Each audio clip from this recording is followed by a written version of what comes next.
नमस्कार रुड़की वासियों, आप देख रहे हैं रुड़की हब और आज हमारे साथ आम आदमी पार्टी के प्रदेश उपाध्यक्ष शारिक अफरोज जी हैं। शारिक जी की डिमांड इस वक्त ज़्यादा है। रुड़की में हर कोई फ़ोन कर रहा है तो शारिक अफरोज जी को क्यों कर रहा है? क्योंकि 2022 के चुनाव पास आ गए हैं। क्यों नितिन जी? बिल्कुल। अब हम सबसे पहला सवाल ये पूछते हैं, शारिक जी आप ये बताइए कि 2022 के इलेक्शन के लिए आम आदमी पार्टी उत्तराखंड में कितनी तैयार है? देखिए, पूरी तरीके से तैयार है जी। और पहले तो आपके माध्यम से मैं आप रुड़की हब का धन्यवाद करना चाहता हूं और साथ में समस्त जनता का भी आभार व्यक्त करता हूं कि अब वो हमें मौका भी देती है, सुनती भी है जी। और जहां तक बात चुनाव की है तो 2022 को लेकर आप हमारी तैयारी सड़क पर देख रहे हैं जी। जिस तरह से कल से बिजली गारंटी अभियान हमने शुरू करा है जी।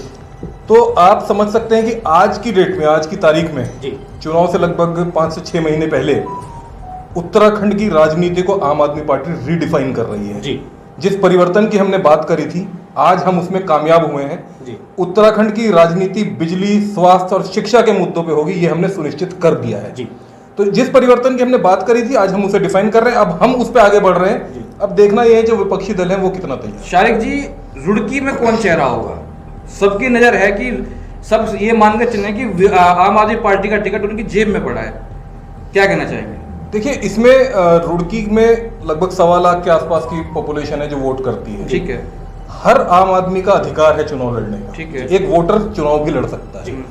आम आदमी पार्टी कार्यकर्ता कैडर बेस्ड पार्टी है जहां पे एक तरफ हम व्यवस्था परिवर्तन की बात करते हैं तो उसमें हम तमाम लोगों को, राजनीतिक और अराजनीतिक सामाजिक लोगों का स्वागत करते हैं दल में कि आइए मिलकर इस व्यवस्था को परिवर्तन की ओर ले जाते हैं। तो सबका स्वागत है, लेकिन कोई भी दल हो, चाहे वो कितना भी छोटा है, सामाजिक संगठन है या कोई बड़ा दल है, उसमें टिकट की एक प्रक्रिया होती है, एक समिति बनती है, चुनाव समिति, सबको पता है राजनीतिक लोगों को। तो मुझे लगता है कि अभी हम उस प्रक्रिया में, अभी उसमें वक्त है, आने वाले वक्त में वो भी आपको देखने को मिलेगा। हाँ, ये जरूर आप कह सकते हैं कि दावेदार बहुत हैं। मैं आपकी तो अच्छी बात है, बहुत सारे लोग चाहते हैं। मैं आपकी बात बीच में रोक रहा हूँ। अभी 2 दिन पहले गगन आहूजा की पोस्ट पूरी रुड़की में चली। उनका कहना था कि आम आदमी पार्टी ने उनसे संपर्क किया है, 2022 का उन्हें प्रबल दावेदार बनाने के लिए उन्हें ऑफर दिया है। क्या कहना चाहेंगे? देखिए, मैं किसी पर व्यक्तिगत कोई टिप्पणी नहीं कर सकता। मुझे नहीं पता कि किस संदर्भ में वो किस तरह से आई है। गगन आहूजा जी क्षेत्र के एक सम्मानित व्यक्ति हैं और मैंने सुना है बड़े रणनीतिकार भी हैं। तो अगर एक बड़ा रणनीतिकार जो पिछले दौर में भाजपा विधायक से जुड़े रहे, अगर वो ऐसी बात कर रहे हैं तो उसके पीछे उनका क्या कारण है, उन्होंने किस राजनीतिक एंगल के तहत ये बयान दिया है, उन्होंने दिया भी है या नहीं दिया है, मुझे इसकी जानकारी नहीं है। तो मैं इस पर कोई व्यक्तिगत टिप्पणी नहीं कर सकता कि उन्होंने ऐसा क्यों कहा या क्या कहा। लेकिन ये मैंने आपको बता दिया कि कोई भी दल हो, छोटे से छोटा दल भी, जो चुनावी प्रक्रिया है उसके तहत एक प्रोसेस को फॉलो। क्या आपकी पार्टी ऐसा सर्वे कर रही है, कुछ ऐसे ऑफर दे रही है? देखिए, आज हम जो भी ऑफर दे रहे हैं वो है व्यवस्था को परिवर्तन करने का।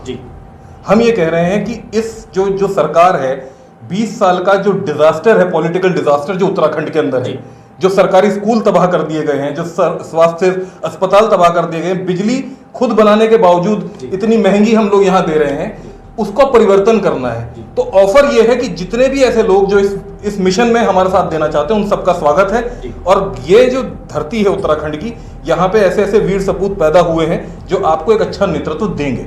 शारिक जी, दिल्ली की तर्ज पर ही चुनाव यहाँ पर उत्तराखंड में लड़ा जाएगा?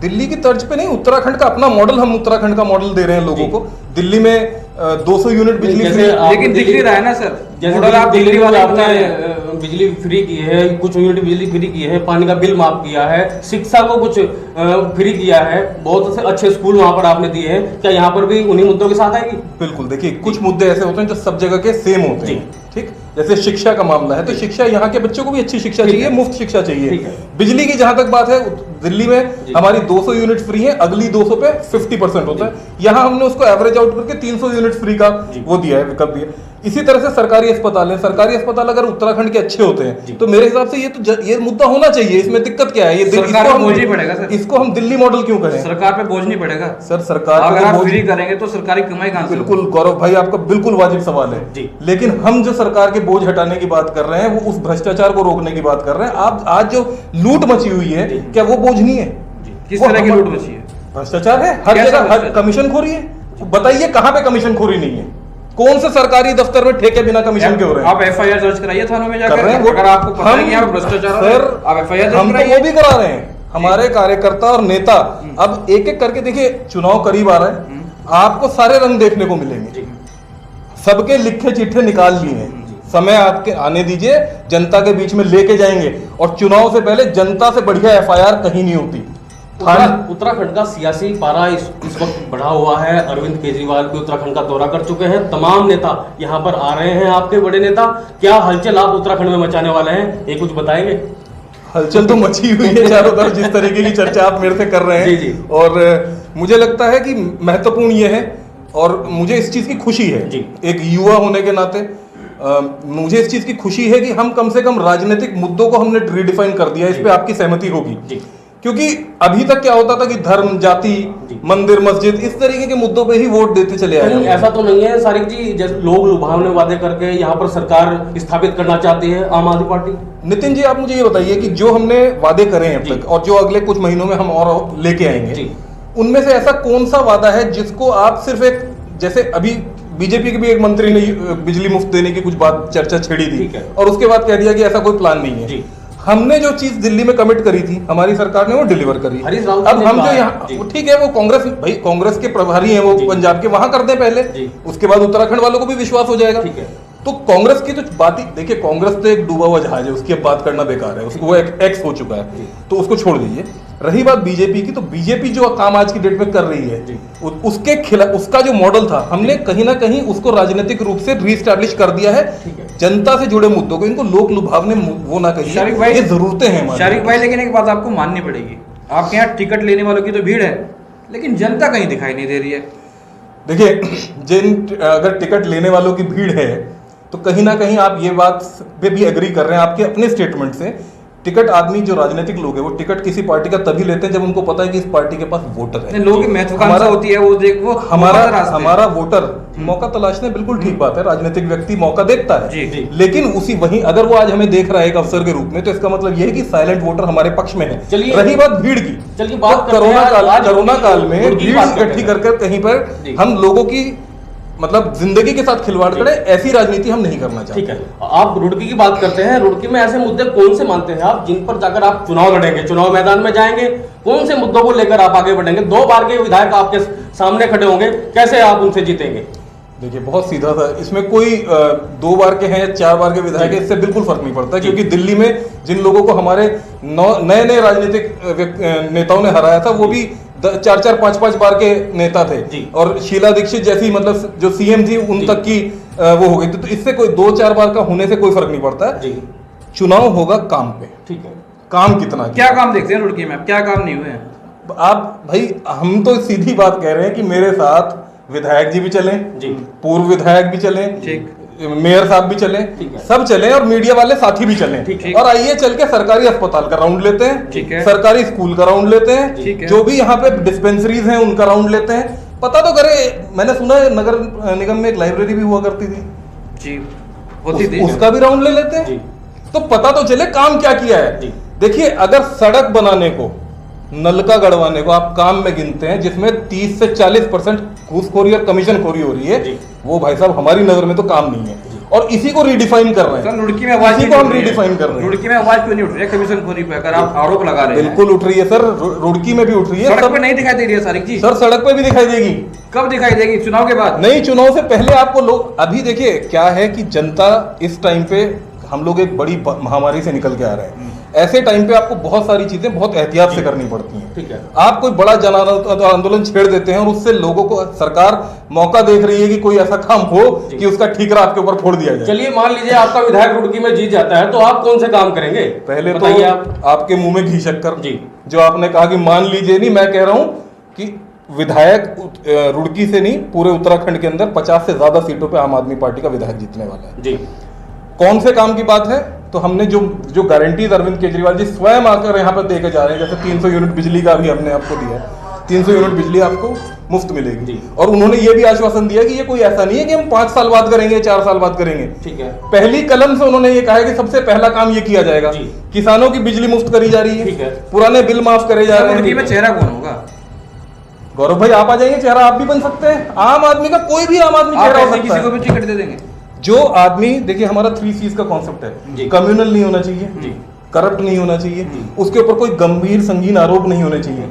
तो अगर कोई ऐसा व्यक्ति है तो वो एलिजिबल है आम आदमी पार्टी के टिकट पे चुनाव लड़ने के लिए। फिलहाल कोई तो ऐसा चेहरा होगा जिससे आप मान के चल रहे हो कि बहुत सारे हमारे बीच में कार्यकर्ता हैं जो लगातार संघर्ष करते क्या हैं। नाम माने उनका, क्या नाम है उनके? सर देखिए कि मैं फिर वही कह रहा हूँ गौरव भाई, किसी का भी व्यक्तिगत नाम लेना मेरे अधिकार क्षेत्र में शायद नहीं है। मैं अच्छा भी नहीं लगेगा कि मैं किसी का नाम लूं। ठीक है। सबकी, मैं कह रहा हूं सबका अधिकार है आकर पार्टी के सामने अपनी दावेदारी टिकट के लिए पेश अगर करेंगे। विधायक प्रदीप बत्रा आपकी पार्टी से लड़ेंगे तो लड़ाएंगे? ये तो विधायक प्रदीप बत्रा को तय करना है ना कि वो हमारी पार्टी से नहीं, लड़ेंगे अगर कि नहीं लड़ेंगे। वो आएंगे तो आप लेंगे? अगर ऐसे समीकरण बनते सर हैं ये तो वही वो सिद्धू जी का वो है कि जी चाची के मूछे होती तो चाचा कहता, तो पहले चाची के मूछे उग जाने तो फिर देखेंगे। ऐसी तो अब उनको पहले, सर उनको पहले शहर में चर्चा चल रही है, लेकिन अगर प्रदीप बत्रा जी को तय करना ना, ये तो मैं थोड़ा ही तय करूंगा, मैं उस पर मैं कैसे टिप्पणी करूं? अगर 1% वो आते हैं तो स्वागत करेंगे आप? 1% में तो मैं कुछ भी नहीं कर सकता, लेकिन ये है, मैं तो ये कह रहा हूं कि इस व्यवस्था परिवर्तन के लिए ठीक है। तमाम ऐसे लोग जो अपने दलों में अगर घुटन महसूस कर रहे हैं, काम करना चाहते हैं, तो उनका स्वागत है। नहीं, आपकी पार्टी में आ जाएंगे। बीजेपी कैसी पार्टी है? मैं व्यक्तिगत किसी के लिए नहीं कह रहा हूं, मैं कह रहा हूं कि बीजेपी कैसी पार्टी है जिसमें माना जाता है कि अगर उसी पार्टी में आ गए तो वो गंगा जी में नहा के साफ हो जाते हैं बीजेपी में जाकर। हाँ, ऐसे ही अगर आप आम आदमी पार्टी में विधायक प्रदीप बत्रा जी आते हैं तो आप उन्हें चुनाव लड़ाएंगे? देखिए मैंने फिर कहा ये तो पहले उनको हाँ या ना में जवाब दीजिए ना सर। इसका मैं कैसे दे सकता हूँ गौरव भाई, आप अपने लिए कहिए तो मैं आपको बता सकता हूँ कि भाई आपकी क्या प्रक्रिया रहे। मैं किसी तीसरे आदमी के बारे में कैसे कह सकता हूँ? ये तो उनको डिसाइड करना है, तो लेट हिम डिसाइड। ठीक है दोस्तों, सियासी पारा तो चढ़ गया है उत्तराखंड में। आम आदमी पार्टी ने दस्तक दे दी है, तमाम बड़े नेताओं का आना जाना यहाँ पर लगा हुआ है। आगे 2022 के चुनाव में देखना होगा कि होता है क्या। 50 से ज्यादा सीटें जीतने का दावा कर रही है आम आदमी पार्टी। देखेंगे कि कितनी सीटें जीतेगी और कहां पे ये जीत हासिल करेगी और कहां पे ये अपना मुख्यमंत्री का चेहरा किसे घोषित करती है, ये भी देखने वाली बात होगी। बात करेंगे रुड़की की, लेकिन अभी सारिक भाई बोल नहीं रहे हैं कि रुड़की से चेहरा कौन होगा। वह खुद भी हो सकते हैं। तमाम नेता आपके यहाँ पर आ रहे हैं, रुड़की का दौरा भी कर रहे हैं, आपसे संपर्क भी कर रहे हैं, लेकिन ये नहीं पता कि रुड़की से कौन लड़ेगा। 4 से 5 महीने मुझे लगता है चुनाव के बचे। मैं इतना कह सकता हूँ इसमें नितिन भाई, अगर थोड़ा सा इसका आपको क्लैरिटी मिले जी। आम आदमी पार्टी का प्रत्येक चेहरा जी। किसी भी विधानसभा पे हो, खासतौर पे रुड़की पे, क्योंकि मैं खुद यहाँ रहता हूँ, जी। वो चेहरा ऐसा होगा जिस पर पूरी रुड़की गर्व करेगी। जी। उनको अच्छा लगेगा कि ऐसा हमारा नेता होना चाहिए, जहां हम अपने बच्चों के साथ, अपनी फैमिली के साथ जिस नेता से मिलने में कंफर्टेबल होंगे, हमें ये डर नहीं लगेगा उस नेता से। ऐसा नेता मुझे लगता है हमारा रुड़की का होना चाहिए कि जो हमें गाइड करे, एजुकेशन पे गाइड करे, मेडिकल रिक्वायरमेंट्स पे गाइड करे।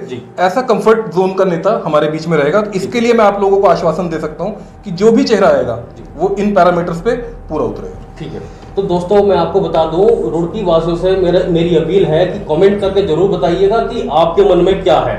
आम आदमी पार्टी यहाँ पर तैयार है चुनाव लड़ने के लिए। आगे हम और भी इंटरव्यू करेंगे लोगों के, पूछेंगे उनसे कि क्या है उनके मन में और वे क्या चाहते हैं, क्या विकास के मुद्दे पर वे वोट करेंगे या फिर।